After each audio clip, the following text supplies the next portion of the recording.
Assalamualaikum warahmatullahi wabarakatuh. Salam sejahtera bagi kita semua. Pada video kali ini, kita akan membahas mengenai sistem ekskresi ginjal yang merupakan topik terakhir pada blok BMS 3. Nah, berikut merupakan kompetensi yang harus dikuasai oleh mahasiswa pada topik sistem ekskresi ginjal. Untuk nomor 1 dan nomor 2 sudah dipelajari pada anatomi. Yang akan kita bahas sekarang adalah nomor 3 sampai nomor 8. Ginjal merupakan bagian terpenting dari sistem urinaria. Sistem urinaria adalah bagian dari sistem ekskresi yang terdiri dari dua buah ginjal, dua buah ureter, satu buah kandung kemih, dan satu buah uretra. Ginjal merupakan organ yang bekerja paling berat pada sistem urinaria, sedangkan komponen lain bekerja sebagai tempat mengalir atau penyimpanan urin.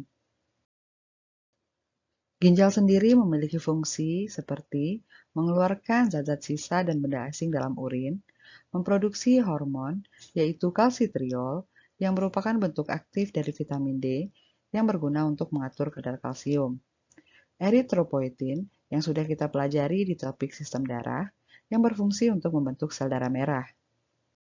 Ginjal juga berfungsi mengatur berbagai properti darah, antara lain menjaga komposisi ion dengan mengatur konsentrasi beberapa ion seperti natrium, kalium, kalsium, klorida, dan fosfat. Mengatur pH darah dengan mengeluarkan ion hidrogen dan mempertahankan konsentrasi ion bikarbonat. Perubahan dari konsentrasi kedua ion ini berdampak terhadap fungsi fisiologis dan metabolisme tubuh. Mengatur osmolaritas darah dengan mengatur jumlah air dan zat larut di dalam urin. Mengatur volume darah dengan menyimpan atau mengeluarkan air dalam urin. Mengatur tekanan darah dengan mengeluarkan enzim renin yang dapat menyebabkan peningkatan tekanan darah. Dan mengatur kadar glukosa darah dengan mensintesis dan melepaskan molekul glukosa baru melalui proses gluconeogenesis, yang merupakan proses sintesis atau pembuatan glukosa dari senyawa non-karbohidrat. Gluconeogenesis ini sudah dipelajari juga di topik metabolisme. Fungsi-fungsi ginjal ini, apabila berjalan dengan normal, akan berkontribusi terhadap proses homeostasis tubuh.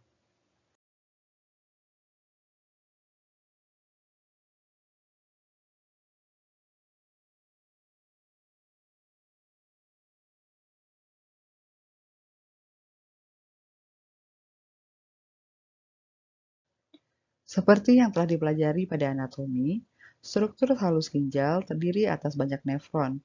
Nefron merupakan unit struktural dan fungsional ginjal yang berfungsi menyaring plasma darah dari zat yang tidak dikehendaki ketika mengalir melalui ginjal. Nefron sendiri terdiri dari dua komponen.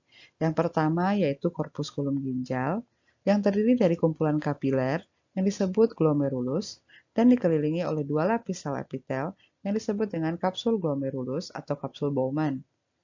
Yang kedua yaitu tubulus ginjal yang terdiri dari tubulus contortus proximal, lengkung atau ansa Henle, dan tubulus contortus distal.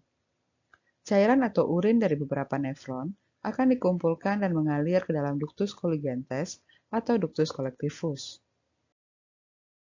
Nah, tiap nefron dapat membentuk urin sendiri, di mana proses pembentukan urin tersebut terdiri dari yang pertama yaitu filtrasi glomerulus yang terjadi di dalam korpuskulum ginjal, yang dilanjutkan dengan reabsorpsi dan sekresi tubulus yang terjadi di sepanjang tubulus ginjal dan ductus collectivus. Filtrasi glomerulus pada dasarnya merupakan perpindahan cairan dan seluruh zat larut di dalam darah, kecuali protein, dari kapiler glomerulus dalam tingkatan tekanan tertentu ke dalam kapsul Bowman. Nah, cairan yang difiltrasikan melalui glomerulus disebut dengan filtrat glomerulus. Filtrat glomerulus hampir sama dengan plasma, tidak mengandung protein, tidak mengandung sel-sel darah. Perpindahan cairan dan seluruh zat terlarut pada filtrasi glomerulus dibantu oleh area permukaan kapiler glomerulus yang panjang dan luas. Membran kapiler glomerulus lebih permeabel karena tipis dan berpori, di mana permeabilitasnya 100-1000 kali permeabilitas kapiler biasa. Kemudian adanya tekanan darah dalam kapiler glomerulus yang lebih tinggi. Hal ini disebabkan karena diameter arteri eferen lebih kecil dibandingkan dengan arteri aferen, sehingga resistensi terhadap aliran darah yang keluar dari kapiler glomerulus menjadi tinggi. Terdapat juga dua tekanan lain yang menahan filtrasi, yaitu capsular hydrostatic pressure dan blood colloid osmotic pressure. Nah, pada gambar ini kita bisa melihat lebih jelas ketiga tekanan utama tersebut. Yang pertama yaitu glomerular blood hydrostatic pressure, yang ditunjukkan oleh panah hitam, yang merupakan tekanan darah di kapiler glomerulus yang besarnya 55 mm raksa. Ia meningkatkan filtrasi dengan memaksa air dan zat larut di plasma melalui memban filtrasi masuk ke ruang kapsul. Yang kedua yaitu capsular hydrostatic pressure yang ditunjukkan oleh panah putih yang merupakan tekanan hidrostatik terhadap memban filtrasi oleh cairan yang telah berada di ruang kapsul dan tubulus ginjal. Tekanan ini menahan filtrasi dengan tekanan balik sebesar 15 mm Hg. Kemudian blood colloid osmotic pressure yang ditunjukkan oleh panah biru, yang terjadi karena adanya protein seperti albumin, globulin, fibrinogen dalam plasma darah yang menahan filtrasi, besarnya 30 mm raksa. Tekanan yang menyebabkan filtrasi atau net filtration pressure yang ditunjukkan oleh panah hijau didapatkan dengan menghitung tekanan yang mendorong filtrasi dikurangi dengan tekanan yang menahan filtrasi, yang hasilnya sebesar 10 mm raksa. Laju filtrasi glomerulus merupakan jumlah filtrat yang terbentuk per menit dari semua nefron dari kedua ginjal, di mana nilai normal untuk laki-laki adalah 125 ml per menit atau 180 liter per 24 jam, dan untuk perempuan adalah 110 ml per menit atau 160 liter per 24 jam. Terdapat tiga mekanisme yang mengatur GFR. Yang pertama yaitu autoregulasi ginjal, terdiri dari mekanisme myogenik dan umpan balik tubuloglomerular. Pada mekanisme myogenik, saat tekanan darah meningkat, GFR juga akan meningkat. Tekanan darah tinggi tersebut menyebabkan peregangan dinding arteriol aferen sehingga serat otot polos di dinding arteriol berkontraksi, yang mempersempit lumen arteriol. Akibatnya, aliran darah ginjal menurun sehingga GFR juga menurun. Sebaliknya, ketika tekanan darah arteri menurun, peregangan sel-sel otot polos akan berkurang dan mengalami relaksasi. Arteriol membesar sehingga aliran darah ginjal meningkat dan GFR juga meningkat. Nah, mekanisme myogenik ini menormalkan aliran darah ginjal dan GFR dalam beberapa detik setelah terjadi perubahan tekanan darah. Yang kedua yaitu umpan balik tubuloglomerular. Dinamakan demikian karena bagian dari tubulus ginjal, yaitu makula densa, memberikan umpan balik ke glomerulus. Ketika GFR di atas normal, karena peningkatan tekanan darah sistemik, filtrat glomerulus mengalir lebih cepat di sepanjang tubulus ginjal. Akibatnya, tubulus contortus proximal dan lengkung Henle memiliki lebih sedikit waktu untuk menyerap kembali natrium, klorida, dan air. Nah, sel-sel makula densa dapat mendeteksi peningkatan ini, yang kemudian menghambat pelepasan nitrit oksida dari sel di dalam juxtaglomerular apparatus. Penurunan kadar nitrit oksida menyebabkan arteriol aferen mengalami konstriksi. Akibatnya, jumlah darah yang mengalir ke kapiler glomerulus menurun dan terjadi penurunan GFR. Nah, ketika tekanan darah menurun yang menyebabkan GFR lebih rendah dari normal, maka urutan mekanisme umpan balik tubuloglomerular akan terjadi sebaliknya. Nah, mekanisme umpan balik tubuloglomerular ini terjadi lebih lambat dibandingkan dengan mekanisme biogenik. Selanjutnya yaitu regulasi saraf simpatis, di mana peningkatan tingkat aktivitas saraf simpatis ginjal yang melepaskan norepinefrin menyebabkan konstriksi arteriol aferen dan peningkatan pelepasan renin, sehingga GFR menurun. Yang terakhir yaitu regulasi hormonal, Dua hormon yang berkontribusi pada regulasi GFR yaitu angiotensin 2 yang menurunkan GFR dan ANP yang meningkatkan GFR.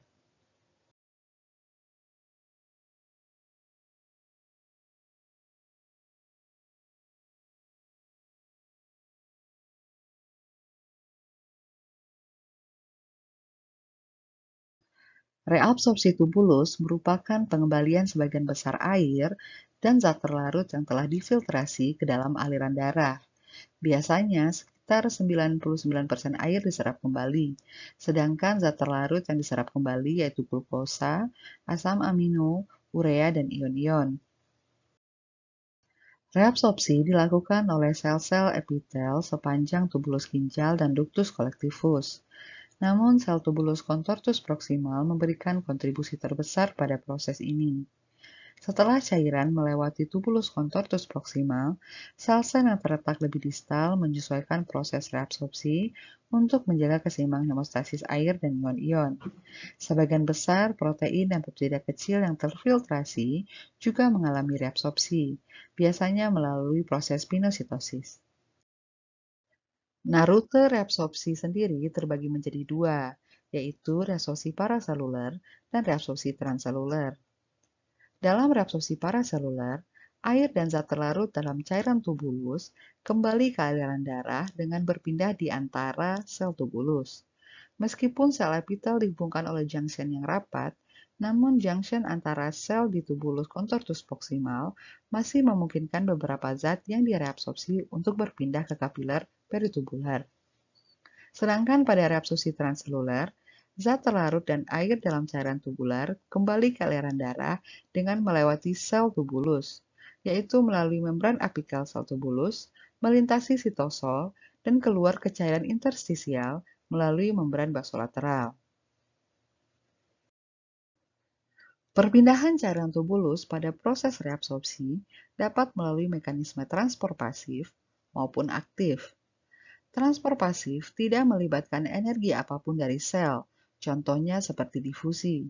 Sedangkan transport aktif memerlukan energi seluler, biasanya berupa ATP, karena pergerakan yang melawan gradien konsentrasi.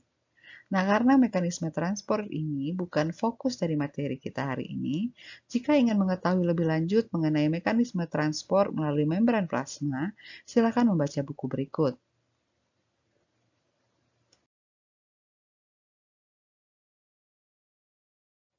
Sekresi tubulus merupakan transfer material dari darah dan sel-sel tubulus ke filtrat glomerulus. Substansi yang disekresi seperti hidrogen, kalium, ion amonium, kreatinin, dan obat-obatan seperti penisilin. Sekresi tubulus menghasilkan dua hal penting, yaitu sekresi ion hidrogen yang membantu mengontrol pH darah dan sekresi zat-zat lain sebagai proses eliminasi zat-zat tersebut dari tubuh melalui urin. Nah, pada tabel berikut dapat dilihat jumlah dari masing-masing zat yang difiltrasi, direabsorpsi, maupun disekresi per hari. Angka yang ditunjukkan dengan asumsi GFR 180 liter per hari. Nah, glukosa seluruhnya direabsorpsi dari filtrat glomerulus, jadi pada dasarnya urin tidak mengandung glukosa. Selain disaring dan diserap kembali, urea disekresikan dalam jumlah yang besar. Kreatinin yang difiltrasi jumlahnya sangat sedikit dan tidak ada yang direabsorpsi kembali. Oleh karena itu, kadar kreatinin dan urea yang tinggi di dalam darah dapat menjadi tanda adanya gangguan ginjal. Nah, berikut merupakan detail dari zat-zat yang difiltrasi, direabsorpsi, maupun disekresikan pada setiap bagian struktur nefron.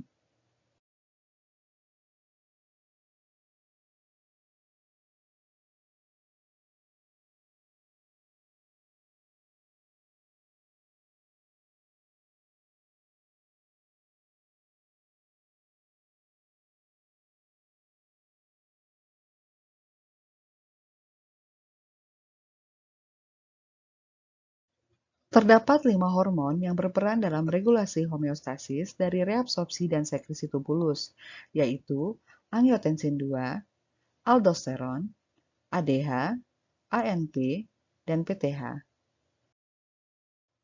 Yang pertama, kita akan membahas sistem renin angiotensin aldosteron. Nah, ketika volume atau tekanan darah menurun, peregangan serat otot polos di dinding arteriol aferen ikut berkurang, dan sel-sel juxtaglomerular menyekresi enzim renin ke darah. Stimulasi simpatis juga langsung menstimulasi pelepasan renin ini. Renin mengubah angiotensinogen yang disintesis oleh hepatosit menjadi angiotensinogen 1. Kemudian angiotensin converting enzyme mengonversi angiotensin 1 ke angiotensin 2 yang merupakan hormon aktif. Angiotensin 2 memengaruhi fisiologi ginjal dengan 3 cara. Yang pertama yaitu vasokonstriksi arteriol aferen yang dapat menyebabkan penurunan GFR.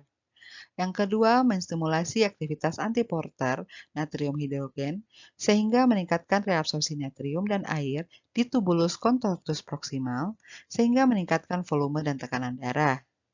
Yang ketiga yaitu menstimulasi korteks adrenal untuk melepaskan aldosteron, yang mana hormon ini kemudian menstimulasi sel-sel prinsipal di ductus collectivus untuk mereabsorpsi lebih banyak natrium dan menyekresi lebih banyak kalium. Akibatnya volume darah dan tekanan darah meningkat. Hormon antidiuretik atau vasopresin merupakan hormon yang disekresi oleh kelenjar pituitary posterior. Cara kerjanya yaitu dengan menstimulasi insersi water channel protein ke dalam membran apikal pada sel-sel prinsipal di tubulus contortus distal dan ductus collectivus yang memengaruhi permeabilitas sel-sel tersebut terhadap air. Jumlah sekresi hormon ADH pada akhirnya akan memengaruhi konsentrasi urin yang dikeluarkan oleh tubuh. Dalam kondisi tubuh dengan asupan air yang memadai, terdapat ADH yang cukup di dalam darah, yang menyebabkan reabsorpsi 19% air di tubulus contortus distal dan ductus collectivus, di mana ginjal menghasilkan sekitar 1,5–2 liter urin dalam 1 hari, dan konsentrasi urin sedikit pekat dibandingkan dengan darah. Ketika terjadi dehidrasi, volume darah akan menurun, dan tekanan osmotik darah meningkat. Terjadi peningkatan sekresi ADH ke dalam darah, sehingga sel-sel prinsipal pada tubulus contortus distal dan ductus collectivus menjadi lebih permeabel terhadap air. Reabsorpsi air meningkat sehingga osmolaritas cairan tubuh menurun dan terbentuklah urin pekat. Sebaliknya, ketika terjadi overhidrasi, volume darah meningkat dan tekanan osmotik darah menurun. Sekresi ADH akan dihambat sehingga sel-sel prinsipal pada tubulus contortus distal dan ductus collectivus menjadi tidak permeabel terhadap air. Reabsorpsi air akan menurun sehingga osmolaritas cairan tubuh meningkat dan terbentuklah urin encer. Peningkatan volume darah akan merangsang pelepasan ANP dari jantung. ANP memiliki efek menekan sekresi aldosteron dan ADH. ANP juga menghambat reabsorpsi ion natrium dan air di tubulus contortus proximal dan ductus collectivus. Hal ini menyebabkan peningkatan ekskresi natrium pada urin dan peningkatan output urin, sehingga menurunkan volume dan tekanan darah. Tubulus ginjal tidak hanya bereaksi terhadap hormon yang mengatur pelepasan air di urin, namun juga merespon hormon yang mengatur komposisi ion seperti hormon paratiroid. Kadar kalsium darah yang lebih rendah dari normal akan menstimulasi kelenjar paratiroid untuk melepaskan hormon paratiroid, yang kemudian menstimulasi pembukaan kalsium channel di awal tubulus contortus distal, yang akibatnya dapat meningkatkan reabsorpsi kalsium.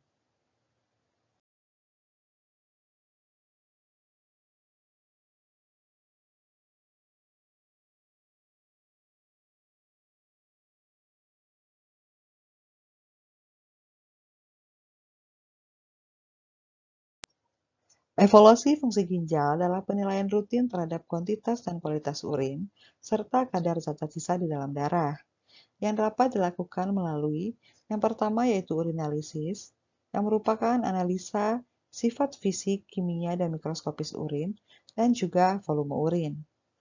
Volume urin dipengaruhi oleh cairan yang masuk, tekanan darah, osmolaritas darah, diet, suhu tubuh, diuretik, kesehatan mental, dan kesehatan umum. 95% dari volume darah adalah air, dan 5% sisanya merupakan elektrolit, zat-zat terlarut dari metabolisme seluler, dan zat-zat eksogenus seperti obat-obatan. Apabila suatu penyakit mengubah metabolisme tubuh atau fungsi ginjal, maka akan terdapat peningkatan jumlah di atas normal pada zat-zat yang berada di dalam urin, atau akan terdapat zat-zat yang normalnya tidak ada di dalam urin, seperti yang terlihat pada tabel.